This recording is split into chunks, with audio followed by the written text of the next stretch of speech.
Bonjour à tous, c'est Cédric, ravi de vous retrouver dans cette toute nouvelle vidéo. Aujourd'hui, je vais vous donner 8 clés. 8 clés pour bien démarrer 2025 dans le travail de votre voix.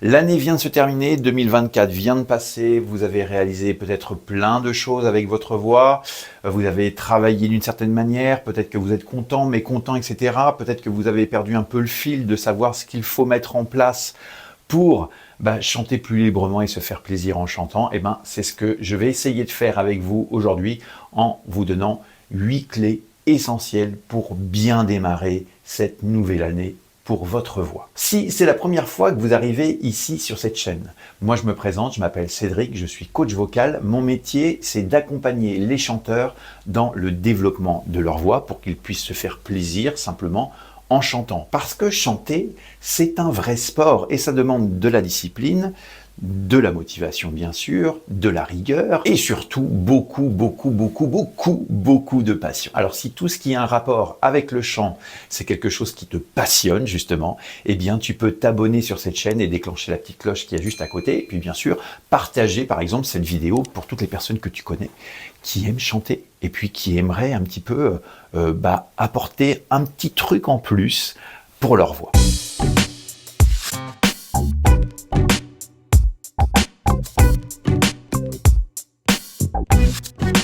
Comme tu peux le voir, aujourd'hui, j'ai sorti mon petit tableau collector pour te marquer ces 8 clés. Ces 8 clés en question, elles ne sortent pas de nulle part. Non, c'est tout ce que j'ai pu observer sur cette année-là qui est passée, des petites erreurs, entre guillemets, que certains de mes élèves faisaient et qu'il était important de remettre un petit peu dans une direction qui me semble, à mon sens, le chemin de la liberté vocale. Alors, en 1, chanter, c'est bien sûr l'émission du son qu'il se crée ici dans notre larynx, mais très souvent, lorsque nous sommes chanteurs, et surtout chanteurs débutants, nous considérons que chanter, c'est la voix.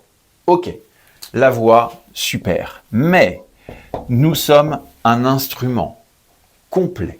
Donc, impossible de dissocier la voix et notre corps.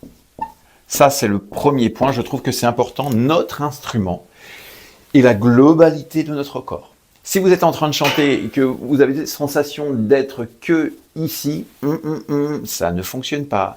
Nous avons besoin de notre corps complet pour pouvoir nous exprimer et chanter, bien sûr. C'est exactement ce que je suis en train de faire avec vous aujourd'hui. Je ne me vois pas du tout les mains dans le dos et de m'exprimer comme ça, d'être figé, cadenassé. Non. Notre instrument, c'est prendre en considération que c'est une globalité, le corps et la voix. Maintenant, en 2, ce qui est important, et ça je l'ai rencontré plein de fois, peut-être que c'est votre cas aussi, vous vous échauffez pendant 20 minutes, 30 minutes, 40, 50 minutes, et puis vous commencez à chanter, et puis vous avez déjà bouffé tous vos crédits. Un échauffement vocal, ce n'est pas une performance, d'accord? Gardez ça bien en tête. Échauffement vocal, c'est réveil de votre instrument. Quand vous allez courir, quand vous faites 10 km, vous faites sûrement un petit échauffement avant pour réveiller votre corps. Mais vous n'êtes pas en train de sprinter déjà. Donc, quand vous travaillez votre voix, échauffement, ce n'est pas performance, ok? Hors de question d'aller chercher vos notes les plus hautes, histoire de dire que ça fait partie de l'échauffement. Non, vous allez manger vos crédits en faisant ça. Roberto Alagna disait ça lors d'un reportage.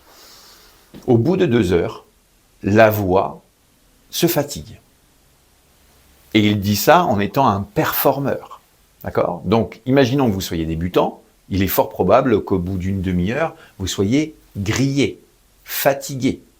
Si vous faites 20 minutes d'échauffement alors que vous avez 30 minutes de capacité, vous êtes peut-être déjà allé bien trop loin. Si vous allez taper un La bien haut alors que vous êtes capable pour le moment de taper un Sol, mais vous savez que vous pouvez toucher cette petite note en forçant peut-être ou en appuyant fermement sur vos abdominaux, eh bien vous êtes grillé. Échauffement n'est pas performance. Ça, c'était le deuxième point. Maintenant, troisième point, où est-ce que j'ai mis mon stylo? C'est le noir, ok. La troisième clé, c'est bien sûr la bienveillance. La bienveillance envers vous. Et oui, parce que la personne la plus méchante, c'est vous, envers vous et en votre voix. Ouais, je suis nul, oui, j'y arrive pas, pourquoi je touche pas la note aujourd'hui, c'est n'importe quoi, je chante pas juste, je suis mauvais, je suis pas beau, nanana. Donc, quand on travaille sa voix en tant que chanteur, et puis surtout là pour cette nouvelle année, si vous avez fait ça en 2024, si vous avez fait en 2024 que de la flagellation et de vous trancher énormément, bienveillance envers vous-même, c'est très important pour pouvoir avancer et construire des choses sans se pourrir le cerveau. Parce que dans ce cas précis, on ne peut pas travailler correctement. Ok ? Quatrième clé, c'est l'identité. L'identité vocale. Ça, c'est un point supra important. L'identité vocale, c'est vous et vous-même, votre empreinte. Ok ? Aucune personne n'aura la même empreinte que vous. Donc là, je vous montre mon pouce, mais c'est exactement la même chose pour votre voix. Vous avez votre propre signature. Et l'identité vocale, c'est un point crucial. Si vous êtes complètement à côté de la plaque, que vous êtes dans une direction qui n'est pas la vôtre, déjà, votre instrument va vous le faire comprendre, et rapidement. 2, on s'éloigne de notre personnalité, donc si nous ne sommes pas nous, nous ne pouvons pas donner nos vraies émotions. Ça sera forcément quelque chose de créé.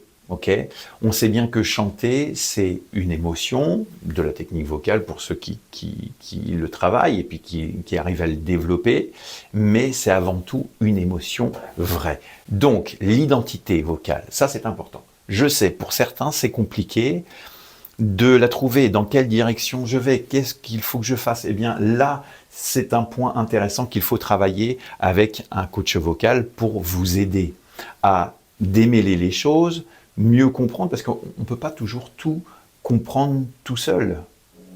Il y a certains points en nous que nous n'arrivons pas à déverrouiller, à ouvrir les portes, simplement parce qu'il peut y avoir un peu de pudeur, un peu de gêne, on n'assume pas véritablement qui on est, et notre voix peut véritablement nous aider à trouver notre identité. Mais pour ça, nous avons parfois besoin d'être aidés et accompagnés. Nous passons à notre 5e clé pour bien démarrer 2025.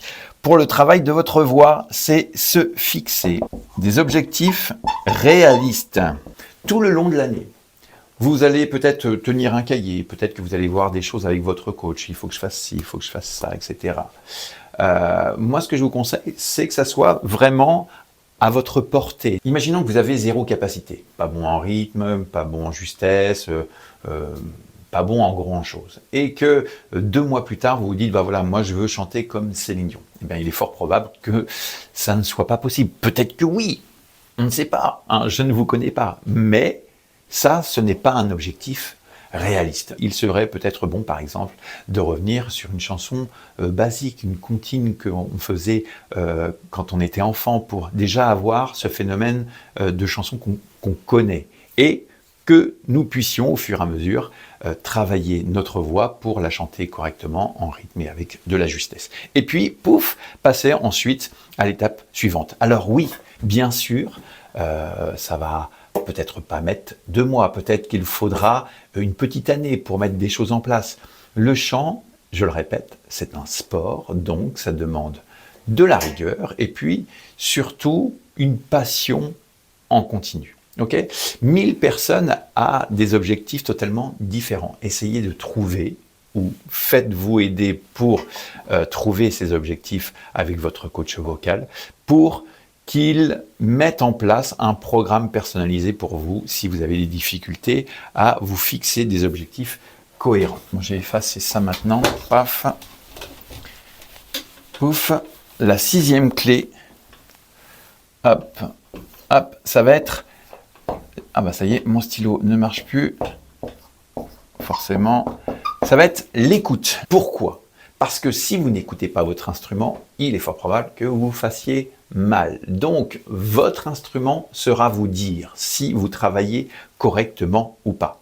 Attention, je ne dis pas qu'il ne faut pas ressentir qu'il y a eu un échauffement, que vous sentez de la chaleur dans votre voix, que vous avez la sensation d'avoir fait de l'exercice. Ça, c'est une bonne chose. Par contre, si vous travaillez votre voix parce que vous avez vu tel et tel exercice à gauche, à droite, etc., et que vous sentez que ça crée des tensions, des douleurs importantes, une toux, une sensation de laser qui traverse vos cordes vocales, là, il est fort probable que vous ne soyez pas dans la bonne direction.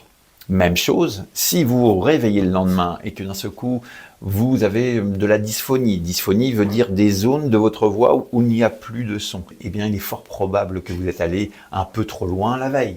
Trop chanté. 2, 3, 4 heures. Ça, c'est de la performance de personnes qui font de la scène tout le temps. Donc, si vous êtes débutant, cool. Petite session qui sera en correspondance avec vos capacités actuelles. Et j'en viens justement, je change de couleur, hop, à ma clé numéro 7, c'est de se construire une routine vocale. Vous le voyez parfois dans mes vidéos, il y a des astuces, il y a des conseils pour travailler sa voix, il y a des analyses vocales que je fais sur certains artistes pour que tout le monde puisse mieux comprendre quel aspect technique certains chanteurs utilisent. Mais ça, la routine vocale, c'est supra, j'ai mis un M, pardon, hop, routine, pas routine, la routine vocale, supra important, parce que c'est ce qui va construire votre voix.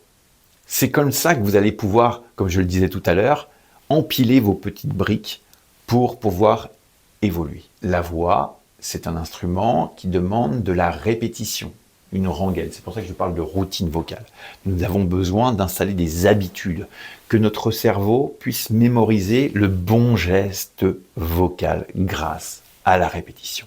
Et puis, maintenant, nous allons passer à la 8e clé, celle qui me semble la plus importante, et j'espère que vous êtes encore là avec moi dans cette vidéo. 8 clés, ça fait déjà pas mal, mais c'est juste voilà, une ligne de conduite qu'il faut essayer de mettre en place pour cette nouvelle année, pour chanter plus librement, tout simplement. Hein. 8e clé, c'est s'amuser. S'amuser en chantant, super important de s'amuser. Pourquoi? Parce que ça développe votre créativité, ça développe votre passion, ça développe votre voix. Car si vous êtes focus sur que des exercices, oh là là, c'est dur, j'y arrive pas, pourquoi il se passe ceci, il se passe cela, vous allez peut-être perdre l'instinct de vous amuser en chantant. Chanter, c'est s'amuser. Chanter, c'est prendre plaisir avant toute chose, et partager un message. Ça, je l'ai mis en 8, mais j'aurais pu la mettre en 1 tellement qu'elle est importante, cette clé. Amusez-vous pour cette nouvelle année. Faites-vous plaisir en chantant. Partagez votre message. Faites-vous accompagner par quelqu'un qui pourra vous aider vocalement et artistiquement pour développer votre voix et vous lâcher, ouvrir les portes et donner. Je vous souhaite à tous une très bonne année 2025, que grâce à ces 8 clés, vous puissiez partir du bon pied, et on se retrouve très prochainement dans de nouvelles vidéos. Bye bye.